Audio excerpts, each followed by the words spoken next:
আসসালামু আলাইকুম, welcome to my video.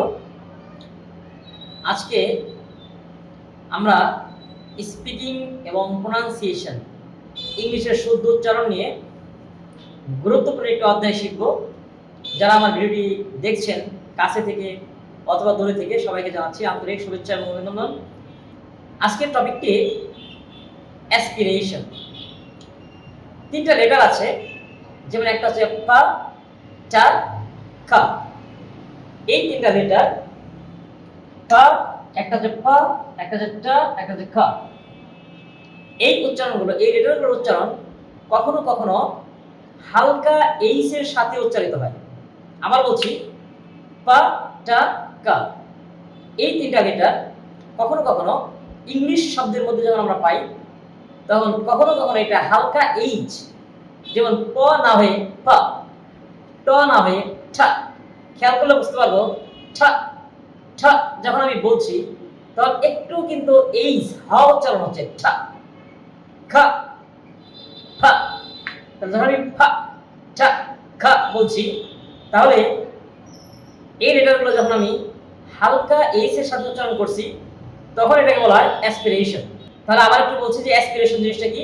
তিনটা লেটার পা, টা, কা, এগুলোকে যখন আমরা হালকা এইচ এর সাহায্যে উচ্চারণ করি, তখন এটাকে বলা হয় অ্যাসপিরেশন।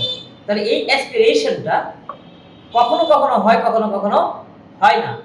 তাহলে ওটাই আমরা দেখব। যদি আমরা এটাকে সুন্দর করে প্রোনাউন্সিয়েশন করতে পারি এবং সুন্দর করে ইংলিশের মধ্যে এটা প্র্যাকটিস করে ব্যবহার করতে পারি, তাহলে আমাদের ইংলিশ প্রোনাউন্সিয়েশন উচ্চারণ অনেক সুন্দর হবে। শব্দগুলোর উচ্চারণ আমাদের ক্লিয়ার হবে এবং সুন্দর হবে।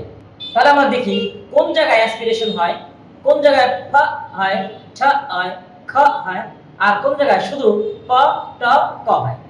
তাহলে কখনো অ্যাসপিরেশন হচ্ছে, কখনো অ্যাসপিরেশন ছাড়া হবে। কোন জায়গায় আমাদের অ্যাসপিরেশন হবে এবং কোন জায়গায় অ্যাসপিরেশনটা হবে না, এই রুলটাই, নিয়মটা আমরা আজকে দেখব।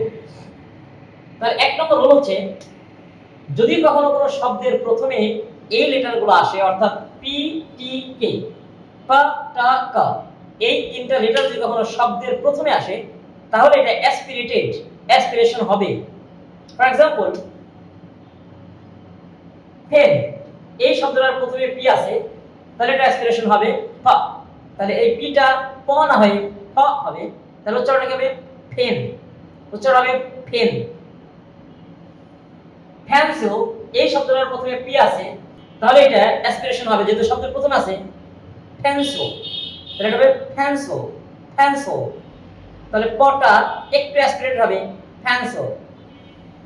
টাইম, তাহলে এই শব্দটার প্রথমে টি আছে, তাহলে এটা অ্যাসপিরেটেড হবে টাইম। তাহলে আমরা টাইম না বলি, এটা বলবো টাইম, টাইম। তাহলে শব্দটা হবে টাইম। এই শব্দটার প্রথমে টি আছে, তাহলে এটাকে আমরা টেবিল না বলে বলবো টেবল, টেবল, টা, টেবল। তাহলে এটা হবে টেবল, এটা অ্যাসপিরেটেড হবে, অর্থাৎ হালকা এইচ এর সাথে উচ্চারণ হবে টেবল। এই শব্দটার প্রথমে কে আছে, তাহলে এই কেটা অ্যাসপিরেটেড হবে, আমরা বলবো কাইন্ড। তাহলে কাইন্ড না হয়ে এটা হালকা এইচ এর সাথে উচ্চারিত হবে, ওটাকে বলা হয় অ্যাসপিরেটেড কাইন্ড, কাইন্ড। এই শব্দটার প্রথমে কে আছে, তাহলে অবশ্যই হবে কাইন্ড। তাহলে আবার একটু প্রথম থেকে রিভিশন করছি, pen, pencil, time, table, kind, kite. তাহলে নিয়মটা আমরা কি শিখলাম একটু মনে রাখি। কোন শব্দের প্রথমে যদি এই তিনটা লেটার থাকে প, টা, ক, তাহলে এটা হালকা এইচ এর সাথে উচ্চারিত হবে এবং অ্যাসপিরেটেড হবে pen, pencil, time, table, kind, kite. তাহলে 2 নম্বর রুল আমরা দেখছি। এখন 2 নম্বর রুল, যদি কখনো কোনো শব্দের মাঝে আসে, তাহলে প শব্দটা অথবা ট লেটারটা, প লেটারটা, প, টা, ক, এই লেটারগুলো যদি শব্দের মাঝখানে আসে, শব্দের মাঝে আসবে, শব্দের মাঝে আসার পরে যদি ওই শব্দটার স্ট্রেস থাকে, ওই লেটারটার উপরে যদি স্ট্রেস হয়, যেমন উদাহরণ দিচ্ছি অ্যাপয়েন্ট, তাহলে এই অ্যাপয়েন্টের এই টিকার উপরে একটা স্ট্রেস হয়, অ্যাপয়েন্ট যদি স্ট্রেস থাকে, তাহলে ওইটা অ্যাসপিরেটেড হবে। তাহলে এটা বুঝতে একটু সমস্যা, একটু কঠিন। যদি একটা শব্দের মাঝে এই লেটারগুলো আসে, প, টা, ক, এই তিনটা লেটারের যে কোনো লেটার আসে এবং ওইখানে যদি স্ট্রেস থাকে, স্ট্রেস, যেমন অ্যাপয়েন্ট না, অ্যাপয়েন্ট না, আমরা এটা বলি অ্যাপয়েন্ট, অ্যাপয়েন্ট, তাহলে এখানে একটা স্ট্রেস আছে, পর উপরে একটা স্ট্রেস আছে, এজন্য এটা অ্যাসপিরেটেড হবে অ্যাপয়েন্ট। তাহলে আমরা এটা বলবো অ্যাপয়েন্ট। যেমন এখানে শব্দের মাঝে পি আছে, শব্দের মাঝে যেহেতু পি আছে, এখন আমরা দেখবো যে এটার উপরে কোনো স্ট্রেস আছে না। যদি স্ট্রেস থাকে মানে জোর দিয়ে বলতে হয় তাহলে ওখানে অ্যাসপিরেটেড হবে কম্পোজ। তাহলে কম্পোজ, পোজ, এটা হবে পোজ, পোজ না পোজ। এটা শব্দের মাঝখানে কি আছে, তাহলে এই টিটা যেহেতু শব্দের মাঝখানে, এখানে যদি স্ট্রেস হয়, স্ট্রেস হলে অ্যাসপিরেটেড হবে কন্ট্রোল, কন্ট্রোল, ট্রো, তাহলে এখানে টটা অ্যাসপিরেটেড হবে কন্ট্রোল। এখানে কি আছে, এই টিতে যদি স্ট্রেস থাকে, যদি স্ট্রেস থাকে তাহলে এটা অ্যাসপিরেটেড হবে। তাহলে যেহেতু এখানে স্ট্রেস হবে তাহলে এটা হবে অ্যাটেনশন, অ্যাটেনশন, অ্যাটেনশন। যেহেতু টির ওখানে একটা স্ট্রেস আছে অ্যাটেনশন, তাহলে আমরা বলবো attention, appoint, compose, control, attention. তাহলে আমরা দেখলাম এই দুইটা রুল আমরা মনে রাখি, শব্দের প্রথমে যদি থাকে তাহলে অ্যাসপিরেটেড হবে, এবং শব্দের মাঝে এই লেটারগুলো আসার পরে যদি ওখানে স্ট্রেস থাকে তাহলে অ্যাসপিরেট হবে। 3 নম্বর, আমি আরো দুটো পয়েন্ট দেখছি, আরো দুটো পয়েন্ট আমরা দেখছি যেখানে অ্যাসপিরেটেড হবে না। শব্দের শেষে যদি পি কে টি শব্দের শেষে যদি আসে তাহলে এটা অ্যাসপিরেটেড হবে না। তাহলে একটা শব্দের শেষে যদি এই লেটারগুলো আসে তাহলে ওটা অ্যাসপিরেটেড হবে না, অ্যাসপিরেটেড সারা উচ্চারণ করতে হবে। যেমন ম্যাপ, এটা আমরা বলবো ম্যাপ, এটা পিটা ফ হবে না, এই পিটা ফ হবে না, হবে ম্যাপ। এখানে কি আছে ল্যাক, ল্যাক, এটা অ্যাসপিরেটেড হবে না, এই ক কে আমরা খ বলবো না, ল্যাক, ল্যাক। এখানে কি আছে শব্দের শেষে, তাহলে এটা চ্যাট, এটা ঠ হবে না, চ্যাট।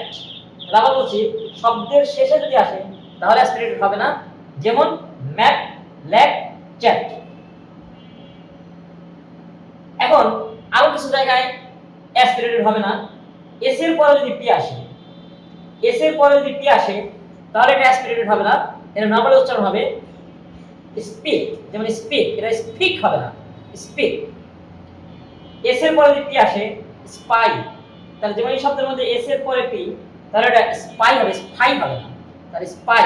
তার নিয়মটা কি, এস এর পরে যদি পি আসে তাহলে এটা অ্যাসপিরেটেড হবে না, হবে স্পিক, স্পাই।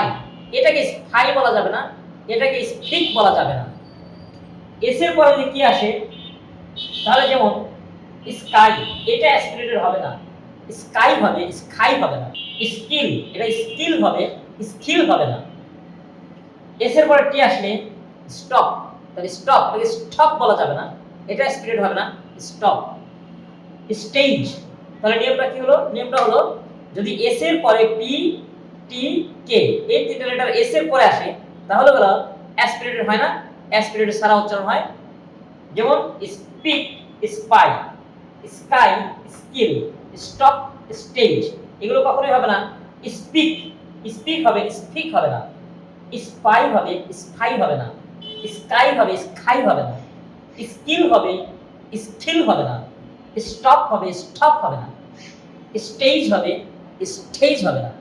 তাহলে এগুলো আমরা নিয়ম জানলাম যে শব্দের প্রথমে থাকলে অ্যাসপিরেট হবে, শব্দের মাঝে থাকলে যদি সেখানে স্ট্রেস থাকে অ্যাসপিরেট হবে, শব্দের শেষে থাকলে অ্যাসপিরেট হবে না। এস, এস এর পরে থাকলে, এস এর পরে পি টি কে থাকলে অ্যাসপিরেটেড হবে না। Thank you everybody for watching my video. আমার আই বাটনে ক্লিক করে অন্যান্য সব ভিডিওগুলো দেখার জন্য আপনাদের সবাইকে জানাচ্ছি অভিনন্দন। আর অনেক কিছু শেখা যাবে অন্যান্য ভিডিওগুলো দেখলে। ধন্যবাদ।